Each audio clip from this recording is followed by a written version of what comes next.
je suis né en Haïti, à la campagne, et mes parents étaient marchands et ils étaient paysans. Mon père était déjà établi ici. Je pense qu'il est venu ici peut-être quelques semaines après ma naissance. Il est venu ici au Canada s'installer pour chercher une vie meilleure. Dans les années 1982, nous sommes venus ici rejoindre mon père qui était déjà établi ici.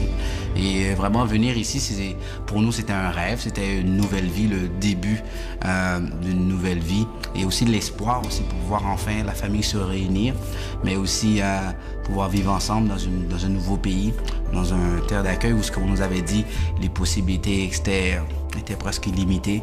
Alors, c'était vraiment un rêve pour venir ici au Canada.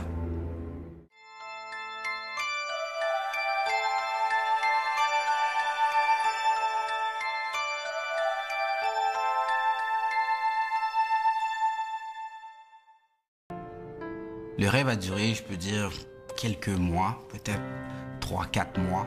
Et mon père, on l'a vu faire ses valises et il est parti.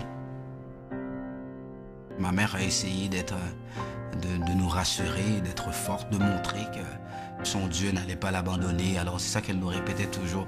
Et puis que son Dieu allait pouvoir pour nous, puis que son Dieu allait nous aider à passer à travers cette tempête. Moi, en tout cas, moi, ça m'avait vraiment marqué pour dire, waouh, ton Dieu, je pense pas qu'il va nous aider parce que regarde la situation qu'on est, il n'y a rien à manger. Et est-ce que tu crois vraiment ton Dieu va nous aider? Alors la notion de Dieu maintenant, je pense que j'étais fâché avec Dieu, j'étais frustré avec Dieu. Et je commençais à lui dire peut-être, tu sais quoi Dieu, je pense que il faudrait que j'ai moi-même mon plan, il faudrait que je commence à me fabriquer un autre plan parce que ton plan, si c'est ça le bonheur, je pense que c'est le temps que je me construise un autre plan.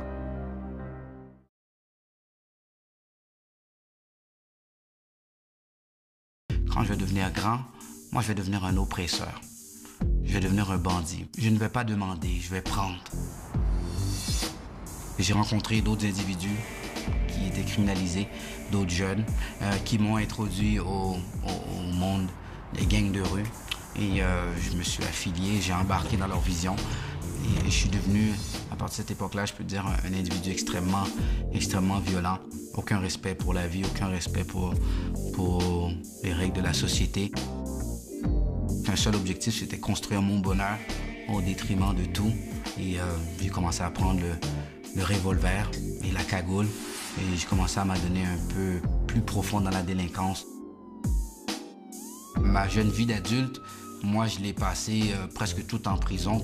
Et je pense pas que j'ai fait plus que 6 mois dehors. J'ai jamais fait une période plus longue que 6 mois en liberté. Non seulement j'étais violent dehors, mais j'étais aussi violent à l'intérieur des murs. Alors qu'est-ce qu'on faisait avec moi? On me mettait en prison, parce que j'étais en isolement. Et mon régime était la suivante, c'était 23h30 sur 24, à l'écart des autres prisonniers. Mais pour moi, tout ça, c'était... ça n'avait aucun effet sur moi. Pour moi, toute chose avait une fin. Un jour, je vais sortir du trou. Un jour, ma sentence va être terminée. Et toujours, dans mon arrière-pensée, j'avais un objectif.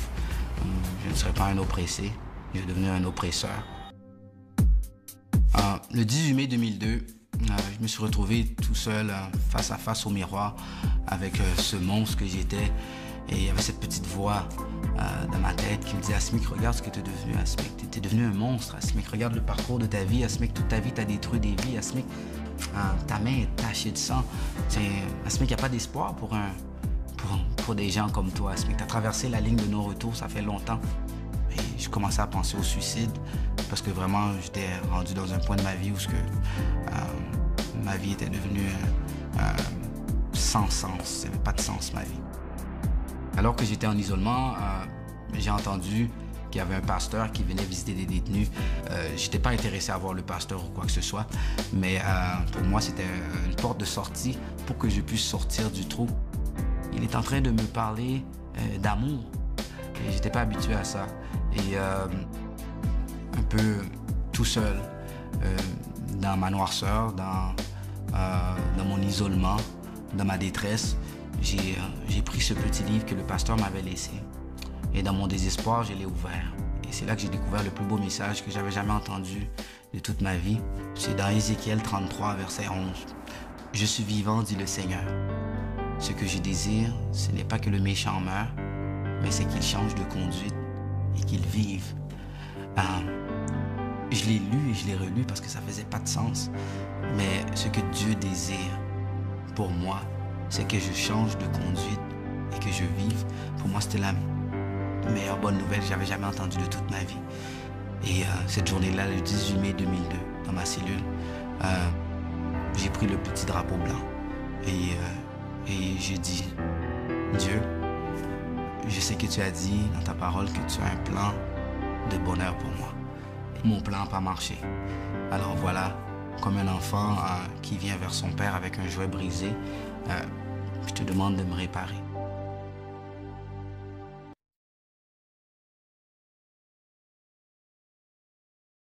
De ma vie, la plus belle journée de ma vie, c'est cette journée-là que je peux dire que j'ai commencé à faire confiance à Dieu.